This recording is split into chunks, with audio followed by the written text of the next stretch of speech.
જીત થઈ છે। ભાજપની ભવ્ય જીત થઈ છે અને કુલ 1677 માંથી 1002 બેઠક પર ભાજપનો ભગવો લહેરાયો છે। કોંગ્રેસના 135 આપના 6 ઉમેદવારોની જીત થઈ છે।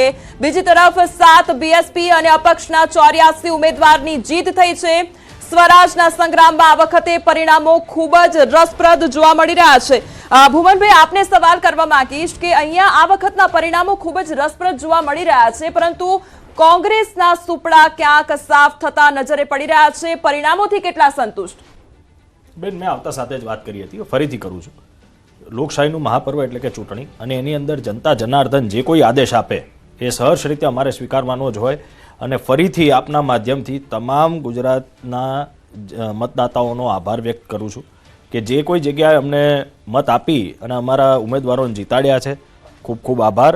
અને કોઈક જગ્યાએ ક્યાંક અમે હજુ પ્રશ્નો ઉપાડવામાં, વાચા આપવામાં ક્યાંક ને ક્યાંક નિષ્ફળ ગયા હશું, તો ત્યાં વધારે ધ્યાન આપી અને આત્મચિંતન કરી અને આગળ વધીશું અને પ્રશ્નોને વાચા આપતા રહીશું।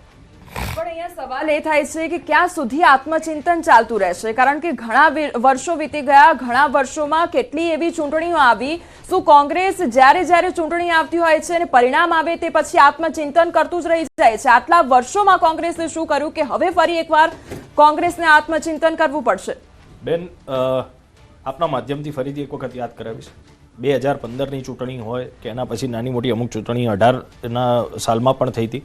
કોંગ્રેસ એની અંદર ઘણી સારી બહુમતી સાથે ચૂંટણી જીત્યું હતું। આજે સ્થાનિક સ્વરાજની ચૂંટણીનું મતગણતરી છે, એટલે આપણે સ્થાનિક સ્વરાજની ચૂંટણીની વાત કરીએ તો 15ની વાત હોય કે પછી 17-18માં વાત હોય, ત્યારે પણ કોંગ્રેસ ખૂબ સારી રીતે ચૂંટણી જીત્યું હતું।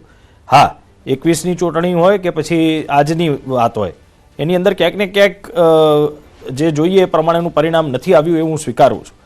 પણ એવું નથી કે સ્થાનિક સ્વરાજની ચૂંટણીમાં કોંગ્રેસ પક્ષ ચૂંટણી નથી જીત્યું। મેં ફરીથી આપને યાદ કરાવ્યું કે 15ની ચૂંટણી હોય કે 18ની ચૂંટણી હોય, પ્રજાએ અમારા ઉપર ભરોસો મૂક્યો હતો અને અમે ક્યાંક ને ક્યાંક એ ભરોસાને કાયમ રાખવામાં સફળ પણ રહ્યા હતા અને સારી રીતે ચૂંટણીમાં જીત્યા હતા પણ ખરા। પણ હા, આજે જે કોઈ પરિણામ આવ્યું છે એ સ્વીકારવું જ પડે। જયવંતભાઈ, તમને સવાલ છે, કારણ કે નળ ગટરની જે સમસ્યાઓ છે તે દરેક ગામડાઓની વાત કરી લઈએ, શહેરી વિસ્તારોમાં વાત કરી લઈએ તો લોકો ઝઝૂમી રહ્યા છે આ તમામ સમસ્યાઓથી। તેમ છતાં પણ ભાજપને પસંદ કરી રહ્યા છે, કોંગ્રેસને આખરે કેમ કોઈ પસંદ કરવા તૈયાર નથી? કારણ કે અત્યારની જે ટેલીના આંકડા બદલાઈ રહ્યા છે, 1011 અને 170નો આંકડો વર્સસની વાત કરીએ બીજેપી કોંગ્રેસની, તો પ્રશ્ન એ જ છે કે કોંગ્રેસને કેમ લોકો પસંદ નથી કરી રહ્યા। અને ગુજરાતમાં જ્યાં સુધી વાત છે ત્યાં સુધી ગુજરાતના મતદારો છે એ રાષ્ટ્રીય પ્રવાહો સાથે હંમેશા સંકળાયેલા રહે છે। ગઈકાલે જે એક સમાચાર આવ્યા કે અમેરિકાની એક સંસ્થા છે USAID કરીને, તો એ ઇલેક્શન કમિશનને ફંડ આપતી હતી। એનું આખું જે બધી વિગતો બહાર આવી છે એ પ્રમાણે બહુ ચોંકાવનારા સમાચારો, એટલે આ બધા સમાચારોનું પણ ક્યાંક અસર પડતી હોય છે।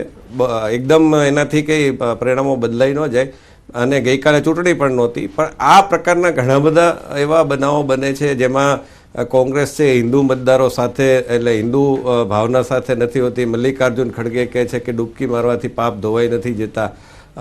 તો એ પ્રકારની વાતોના કારણે એની અસર પણ એક પડતી હોય છે। બીજી બાબત એ છે કે ગુજરાતમાં ભાજપના ઘણા બધા પ્રશ્નો છે। અહીંયા પત્રિકા કાંડ ચાલે છે, રસ્તા હજુ પણ સારા નથી। આપણે નગરપાલિકાની વ્યાખ્યા જો ગટર અને રસ્તાથી આજે પણ કરતા હોઈએ, અને આજે એક બીજી ચેનલ ઉપર હું જ્યારે હતો ત્યારે સાંભળ્યું, એક ઉમેદવાર જીત્યા એ કહેતા હતા કે હું ગટરના પ્રશ્નનો ઉકેલ લાવીશ। તો એ પ્રશ્નો મૂળભૂત